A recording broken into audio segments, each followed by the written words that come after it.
पंजाबी सकाफत से जुड़ी वीडियोस के लिए उभरता पंजाब चैनल को सब्सक्राइब करें। सो सजना कैमें भुल जाइए एना पिंडा थावां नूं, देसी रीत रवाजा नूं, हीरे वर्गियां मावां नूं कैमें भुल जाइए। वो बचपन जिहड़ा पिंड विच रह के बीत गया, हार गया साडा पंजाबी विरसा, पर फैशन जीत गया। निक्के निक्के हुंदे सी मां ने उठाउणा कंग तो फड़ के जी, लै पुत्रा फड़ ले कायदा आ जरा मसीतों पढ़ के जी।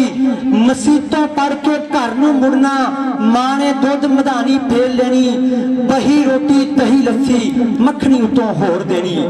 पिंड विच एक स्कूल हुंदा सी जिथे पढ़न लई जांदे सी, पिंड विच एक स्कूल हुंदा सी जिथे पढ़न लई जांदे सी।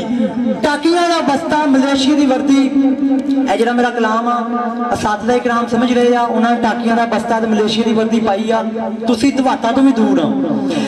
टाकियां दा बस्ता ते मलेशिया दी वर्दी, ना कोई डैक्स ना कोई टाट हुंदा सी, बोरी घरों ले जांदे सी।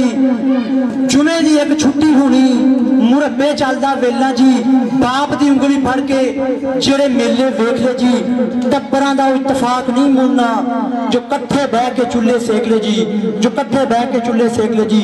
शहर वसींदिया सजना, शहर वसींदिया सजना, प्यार मुहब्बत अज भी पिंडा थावां ते ही लभना, प्यार मुहब्बत ते अज भी पिंडा थावां ते ही लभना। अब मैं दावत दूंगा छब्बा चूड़ियां दा टबलो दी टीम नूं, वो आउण इत्थे स्टेज ते आके अपने हुनर दा मुजाहिरा दिखाउण। साडे साथिया इकराम, मेहमानां ने गिरामी और तमाम हाज़रीन मोहतरम नूं तालियां दे नाल उन्हां दा इस्तकबाल कीता जावे जी।